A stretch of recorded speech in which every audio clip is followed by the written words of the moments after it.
Dans 4 jours, dans 4 jours, le deuxième tour de la primaire de la droite et du centre. La bataille est intense entre Alain Juppé et François Fillon. On va en parler avec Christian Paul, député socialiste de la Nièvre, avec qui on parlera, évidemment, de la gauche qui prépare sa primaire du mois de janvier. Et on parlera aussi de son livre qui vient de sortir à la Fondation Jean Jaurès, Les îles et l'archipel, pourquoi la gauche revivra.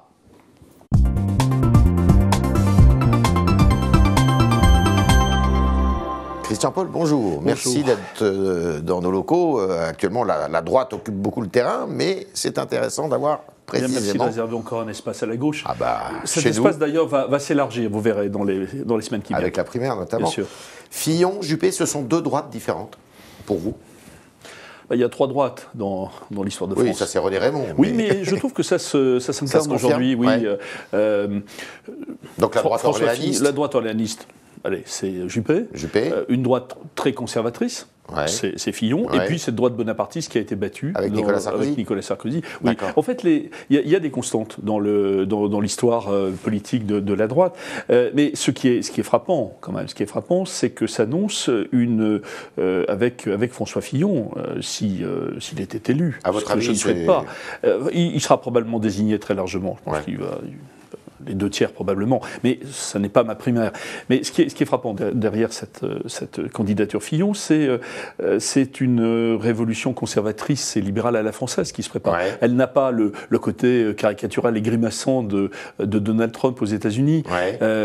Qui est plutôt populiste, lui. Mais elle a Fillon. Fillon, c'est un amateur de grandes purges économiques. Hein. Purges, oui. C'est pas Margaret Thatcher, quand même. Pardon.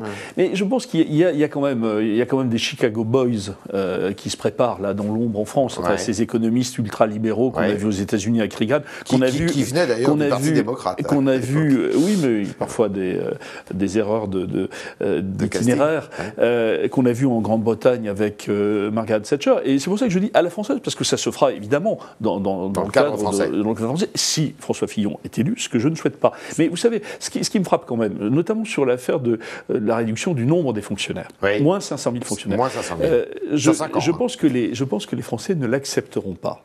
Pourquoi ? Parce que n'importe lequel d'entre nous, de droite, de gauche ou d'ailleurs, quand il est confronté à un besoin précis, et qu'il constate un manque d'effectifs de policiers ou de gendarmes ou d'infirmiers dans les hôpitaux, il n'est pas d'accord, ou d'enseignants pour ses enfants, il n'est pas d'accord pour des suppressions massives de services publics et d'agents publics. Ce que François Fillon a conduit, non, prévoit, mais surtout a déjà conduit aux côtés de Nicolas Sarkozy, parce que Fillon 2, tel que le programme Fillon d'aujourd'hui, c'est quand même la suite empire de l'exercice du pouvoir par François Fillon et Nicolas Sarkozy pendant 5 ans, donc c'est pas seulement la droite revient, c'est une droite qu'on connaît bien. Les accusations portées par la gauche, mais aussi par Alain Juppé sur Fillon, le traditionnaliste, le réactionnaire, vous trouvez que c'est justifié tout ça? Mais je pense qu'il ne s'en cache pas. Mais ça peut plaire d'ailleurs à une partie de l'électorat. Oui.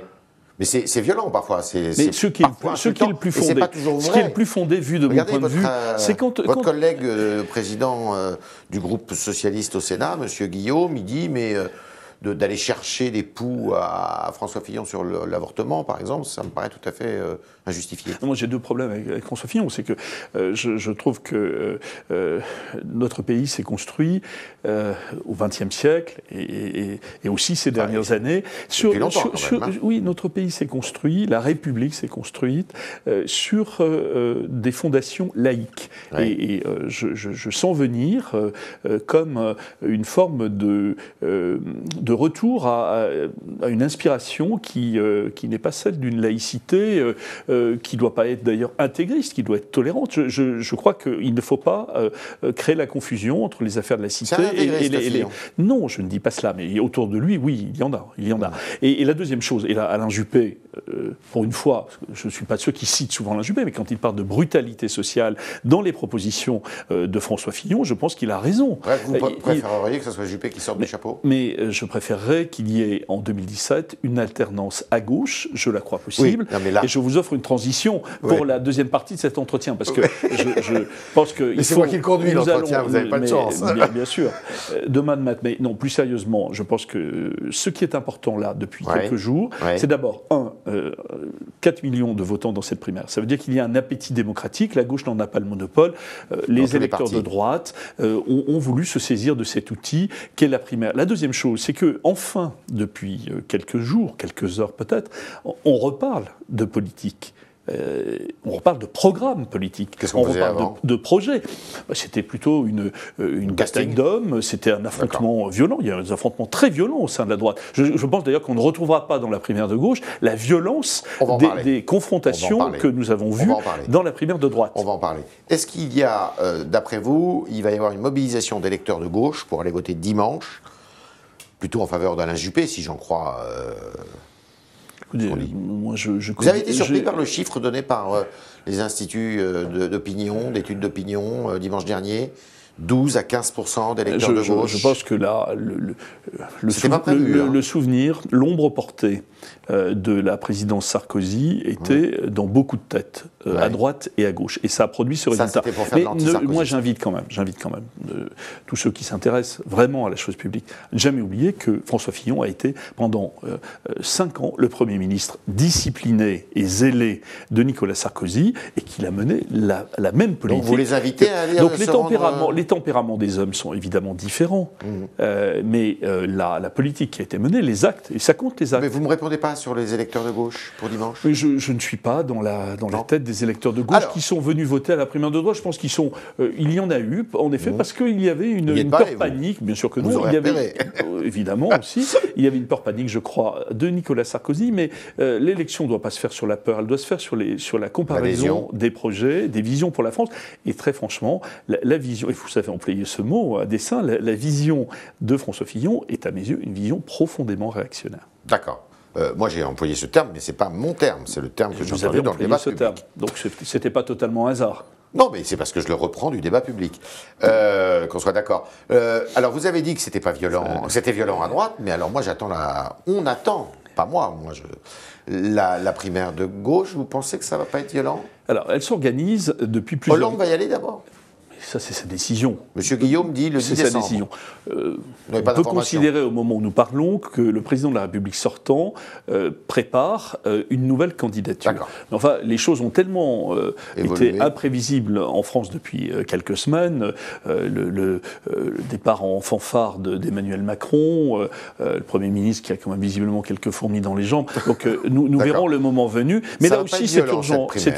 Non, je pense que ça va être très utile. Ça va être un règlement de compte à Hockey-Coral, votre affaire, non ? Non, pas du tout. Il y aura évidemment le temps de l'inventaire, mais c'est davantage l'inventaire que, évidemment, il faut le faire. Que M. Filoche n'avait pas beaucoup d'admiration pour François Hollande. Ce n'est pas une affaire d'admiration, c'est une affaire de jugement sincère, précis sur les engagements, les résultats, la façon dont le pays a été conduit pendant 5 ans.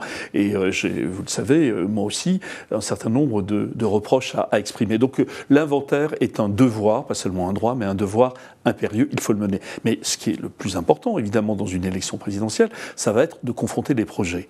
Et vous le savez, au sein de la gauche de gouvernement, il y a maintenant, depuis plusieurs années, au moins 2 options. Alors, il y a une option social-libérale qui est incarnée par François Hollande, par Manuel Valls, par Emmanuel Macron également. C'est cette option qui, de mon point de vue, n'a pas réussi face au chômage, n'a pas réussi le redressement du pays, n'a pas réussi à mener des réformes structurelles ambitieuses qui étaient les engagements, réforme fiscale, loi bancaire par exemple. Et puis alors, il y a le deuxième, et la gauche de gouvernement alternative, celle que je défends, celle que je crois capable à la fois d'être crédible et de donner envie, parce que dans une élection présidentielle, il faut les deux. Il faut donner envie et être crédible.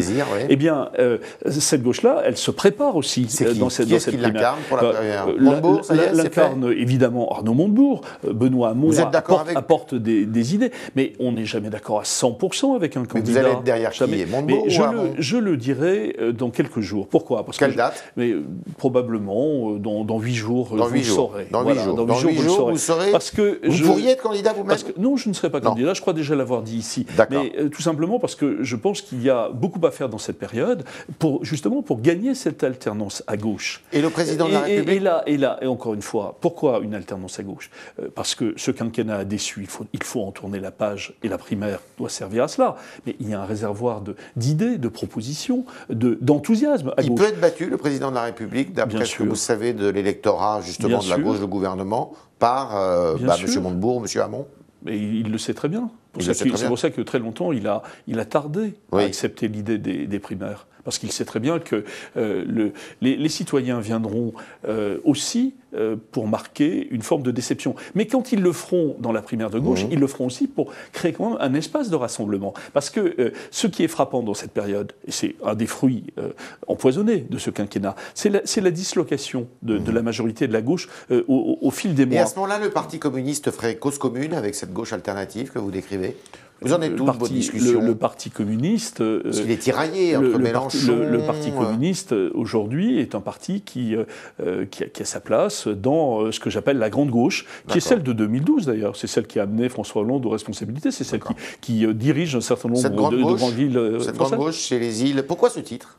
Les îles et l'archipel, tout simplement parce que la gauche, dans son histoire, depuis Jaurès, a toujours été plurielle. Il y a toujours eu plusieurs gauches. Comme il y a eu, nous l'avons vu tout à l'heure, plusieurs droites. Mais la gauche ne peut aspirer aux responsabilités, ne peut contribuer à l'avenir de ce pays que si elle fait archipel, que si elle se rassemble. Voilà la raison de ce titre.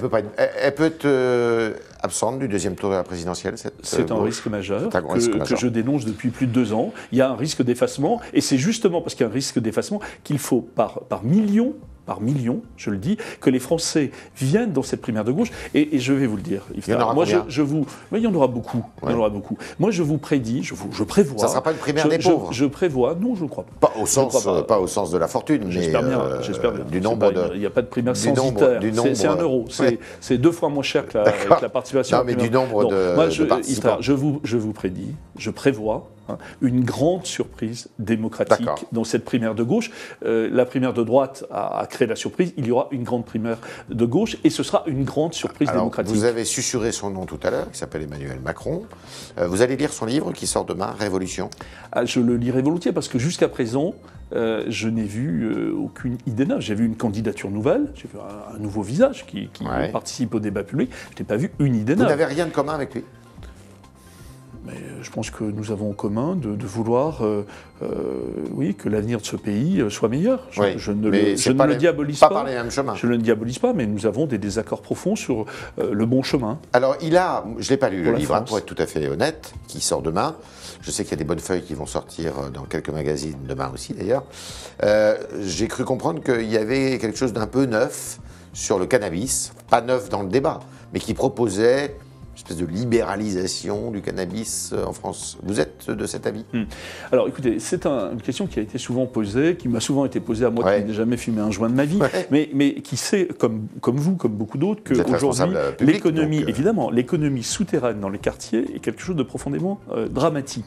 Et que la question de savoir comment on peut éviter ces trafics est posée à tous les responsables politiques de droite et de gauche. Et ce qui, moi, me préoccupe beaucoup, c'est que cette question, on la ressort toujours à la veille des élections, notamment des élections présidentielles. C'est le pire moment. C'est le pire moment pour en traiter. Pourquoi ? Parce que c'est des questions qui doivent faire l'objet de ce qu'on appelle parfois dans le domaine médical, notamment des conférences de consensus, des jurys citoyens. On doit se mettre au travail, droite et gauche confondus, avec des experts sur cette question, avec des gens qui ont l'expérience à la fois de ces problèmes de consommation de substances addictives, comme on dit, mais qui ont aussi la connaissance des territoires où cela se passe. D'ailleurs, le territoire pour le cannabis, c'est pas seulement les quartiers, il y en a aussi dans les villages du Morvan aussi. Bon, mais plus sérieusement, je pense que cette question, qui n'est pas une mince question, il ne faut pas la jeter en pâture dans l'élection présidentielle. Vous n'avez pas de préjugés je pense qu'il est criminel de ne pas traiter sérieusement cette question, et je pense qu'il faut le faire de façon extrêmement sérieuse, très collective, au début d'une mandature, trouver en commun des solutions qui soient à la fois opportune, appropriée et acceptable dans le pays. Et très franchement, en faire, encore une fois, un hameçon ou un appât dans une élection, je pense que c'est pas rendre service à ce débat. Dernière question, est-ce que Christian Paul sera candidat à sa réélection dans sa circonscription aux législatives ? J'ai engagé une discussion avec les socialistes nivernais pour être candidat à l'élection législative. Pourquoi il y aura une primaire à l'intérieur de... Mais il y a toujours chez nous des primaires, voilà. Et je crois que c'est un outil démocratique. Mais vous voulez y retourner? Je serai candidat pour l'élection législative si les socialistes nivernais me font confiance. C'est la règle normale de notre parti. C'était le talk de Christian Paul qui nous a dit que cette primaire à gauche allait créer des surprises, une surprise, et qu'un grand élan démocratique allait se réveiller alors que lui, il plaide pour une gauche alternative qui n'est pas celle de François Hollande. Merci Christian Paul. On va passer maintenant aux questions de nos internautes, et c'est Arthur Berda qui va nous rejoindre pour les poser avec vous.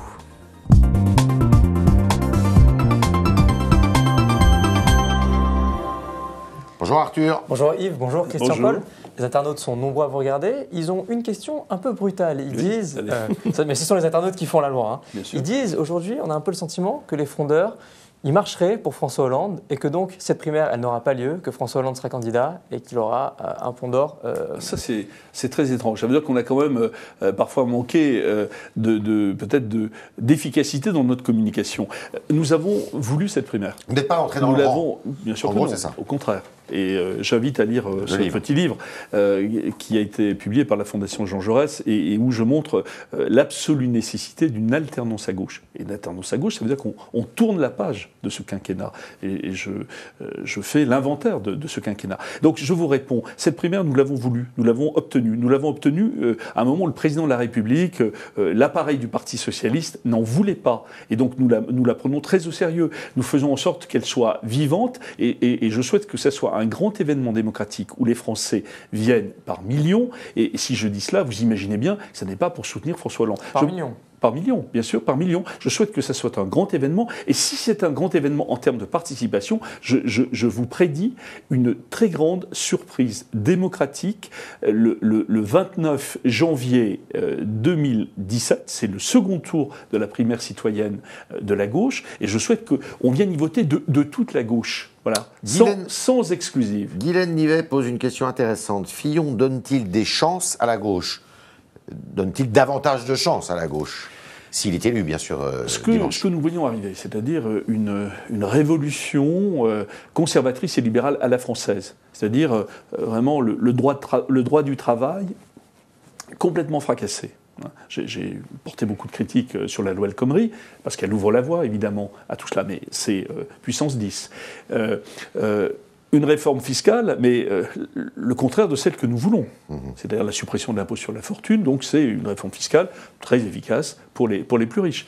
La suppression de 500 000 fonctionnaires. 500 000 postes de fonctionnaires. Je ne dis pas qu'on va licencier 500 000 personnes, mais 500 000 postes de fonctionnaires en moins. Et je le redis, quand on est confronté à des manques d'effectifs dans les services publics, à l'école, à l'hôpital ou au commissariat, c'est une chance supplémentaire pour vous ? Tous les Français. Donc c'est vrai que ce programme va être combattu d'arrache-pied par toute la gauche et bien au-delà. Alain Juppé a commencé. Mais je ne confie pas à Alain Juppé le soin de combattre François Fillon. En revanche, nous mènerons évidemment ce combat.